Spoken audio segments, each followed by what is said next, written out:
Regardez 24 secondes le mag avec les principaux partenaires de la Charité Basket. Qui mieux que Renault peut entretenir votre Renault? Sport 2000, le sport, mais pas que.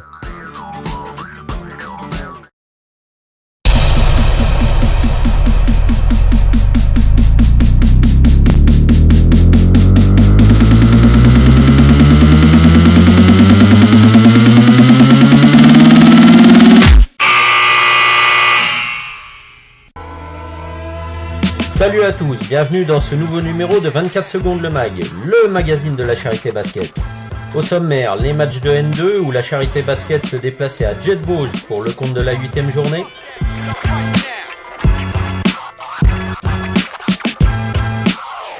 Et recevait Tremblay pour la 9e journée.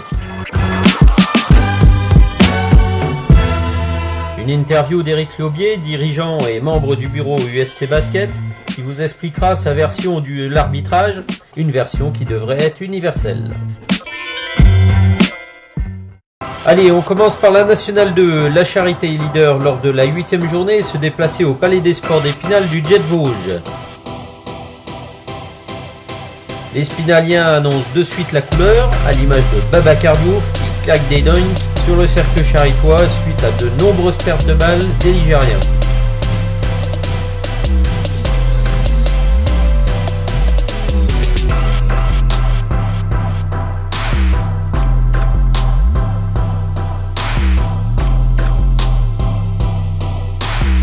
Les Charitois vont rivaliser un carton avec les Jetistes.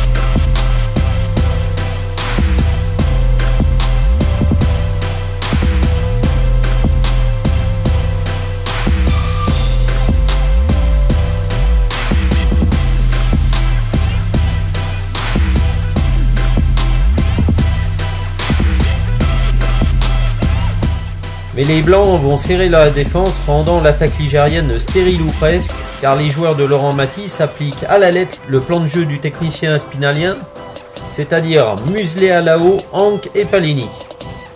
Alors que le Serbe Marinkovic s'affûte au 6,75 m, la paire Jean-Joseph et Diouf continue de massacrer le cercle charitois, avec un total de 8 dunks pour Diouf.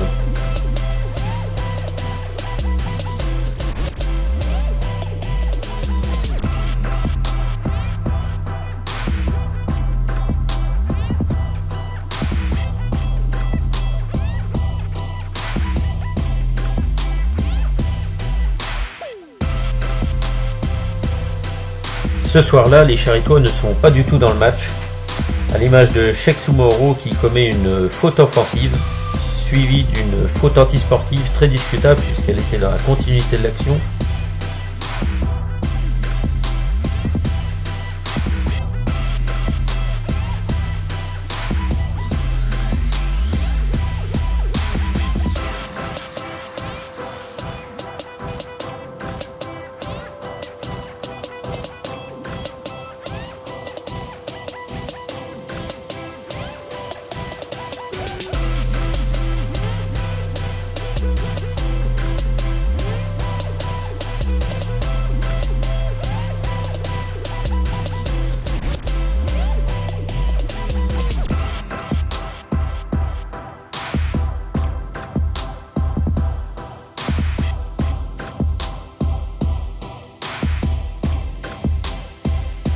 Quant à Zach Alao, il arrive quelque peu à se défaire de ses gardes du corps jetistes, mais les Spinaliens reprennent vite le dessus sur l'ensemble du match. D'ailleurs, Nicolas Faure déclare en fin de match « Il n'y a pas photo, on n'a pas été à la hauteur de ce match, on a été dominé dans tous les duels, il n'y a rien à dire ».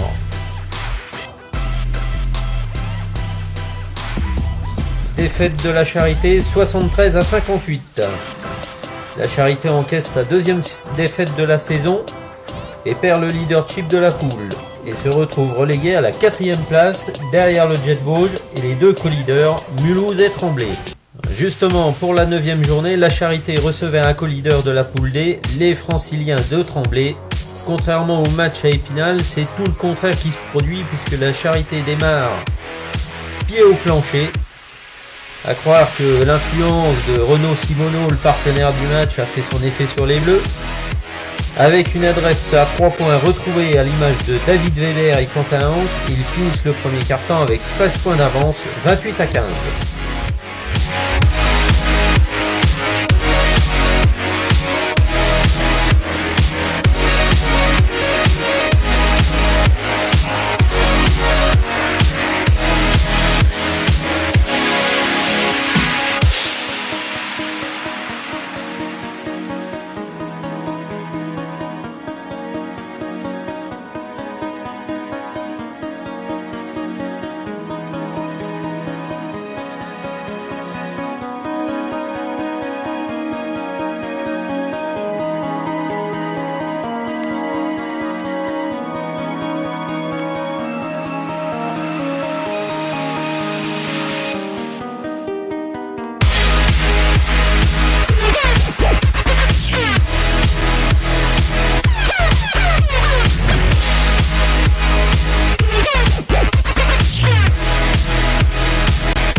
La Charité, sûrement vexée de la défaite au Jet, continue sur la lancée, alors que les Tremblaysiens peinent dans la peinture charitoise et sur les extérieurs.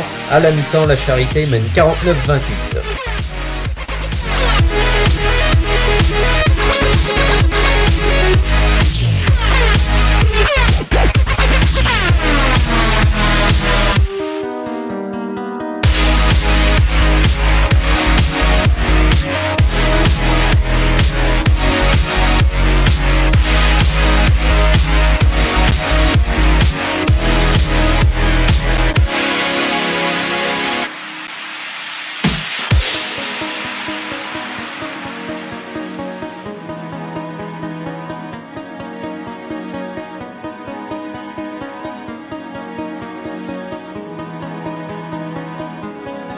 Le troisième quart-temps, les Bleus sont moins agressifs et ne profitent pas ou mal des erreurs des Franciliens. Et avec les quelques pertes de balles des Charitois, Tremblay compte doucement son retard jusque dans le début du quatrième quart-temps, car la machine charitoise s'enraye quelque peu.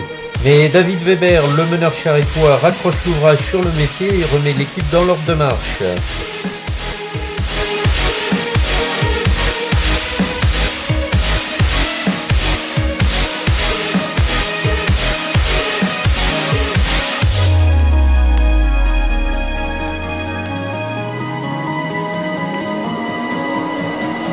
Après avoir fait tomber Mulhouse à Georges Pic, la Charité étrie de nouveau un co-leader dans sa salle.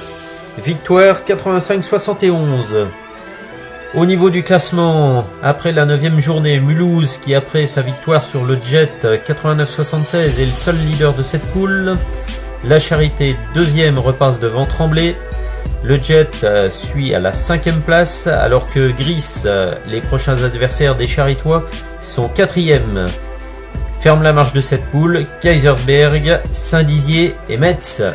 Prochain rendez-vous à Georges Pic le 30 novembre pour le match de gala où la Charité recevra les Aviateurs de Vanves. C'est à 20 h le 30 novembre. Allez, maintenant, nous allons laisser place à un dirigeant de l'USC Basket. Il est membre du bureau, il est à la commission manifestation, il est à la logistique, il est à la commission sportive, il est à la commission arbitrage. Il a un certain point de vue sur l'arbitrage et sur les OTM. Je veux vous parler de Eric Laubier. C'est à toi, Eric. Bonjour, donc je me nomme Laubier Eric. Je suis dirigeant au club de la Charité depuis 10 ans. J'ai vu la montée d'excellence en prénat, de prénat en N3, de N3 en N2. Mes fonctions au club sont, ça serait plus facile de dire que ce que je fais pas. Je suis plutôt, comme disait Nicolas la semaine dernière, un des couteaux suisses du club. Je suis responsable logistique donc pour le match de N2. Je suis responsable de l'école d'arbitrage. Je fais partie du bureau, de la commission sportive, de la commission manifestation. Je ne sais plus, en fin de compte, de ce que je ne fais pas partie. Sinon, moi, ma priorité, ça serait plus au niveau des enfants, l'école d'arbitrage. J'apporte une importance énorme à ça, parce que je pense que les gens qui sont sur le terrain, qui sifflent, c'est des personnes qu'on doit respecter. Parce que eux, ils ont le courage de prendre le sifflet déjà. Comme beaucoup de personnes chez nous, nos supporters, certains, pour moi ça me gêne qu'ils ne respectent pas les arbitres. C'est un petit peu mon coup de gueule aujourd'hui, quoi. On t'a vu comme arbitre, on te voit aussi à la table de marque. Est-ce que tu peux nous parler un peu de ces activités-là, aussi bien OTM que... OTM, donc c'est vrai que OTM, je fais aussi de la formation, un petit peu au niveau du club. Il faut savoir que les OTM, ils ont une part importante aussi lors du match. C'est eux qui, tout ce qu'ils inscrivent sur cette feuille, le chrono, les 24 secondes, c'est très important. Les 24 secondes, actuellement au club, je suis le seul à le faire. On a peut-être trouvé une autre personne, donc s'il y a des volontaires, c'est bien, hein, on peut les former.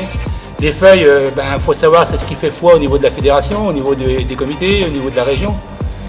Et le chrono, vous savez ce que c'est, hein, quand tout le monde regarde un match, on regarde le chrono, quand c'est un peu tendu à la fin, quand on mène de 2-3 points, qu'on voit le chrono qui défile pour 8, hein, c'est ça. Et puis l'arbitrage, je dis que, comme je vous disais tout à l'heure, c'est une chose très très très importante. Pour moi, on critique facilement les arbitres, parce que c'est plus facile de critiquer que de faire. Dans les tribunes, on a 50% d'arbitres, malheureusement, on n'en voit pas tant sur le terrain. L'arbitrage, aussi bien dans le basket, dans le rugby, dans le football, c'est toujours important. C'est eux qui font respecter les règles. Donc, eux, ils essaient de faire respecter les règles, donc respectons-le. Si on respectait tous les arbitres, on aurait peut-être moins de violence, comme on voit par moments dans les clubs de foot. On en voit encore pas dans le basket, donc tant mieux. On n'en voit pas dans le rugby. Je dirais tant mieux. Et bon, si vous êtes volontaire pour venir arbitrer, je vous attends quand vous voulez. Le club est prêt à vous accueillir, à vous former. Vous voulez faire de la table? C'est pareil, venez. Franck, moi, on est là, on va vous former, on peut vous laisser notre place, hein, vous savez, c'est pas un problème. Voilà. Merci Eric pour cette intervention. Espérons que ton message passera auprès des spectateurs, des supporters et même des coachs virulents qui vivent d'un peu trop près leur match. La Charité Basket va se déplacer ce samedi à Gries-Oberhofen, à l'espace La Forêt, pour le compte de la 10e journée. Vous pourrez suivre le direct du match sur Facebook, la page La Charité Basket, sur le site du club La Charité Basket dans la rubrique forum. Mais également, vous pouvez suivre toute la Nationale 2 Poule D sur le blog de Jean-Paul Gita, jpgita.fr. 24 secondes le mag, c'est terminé. Je vous donne rendez-vous dans 15 jours. À bientôt, salut!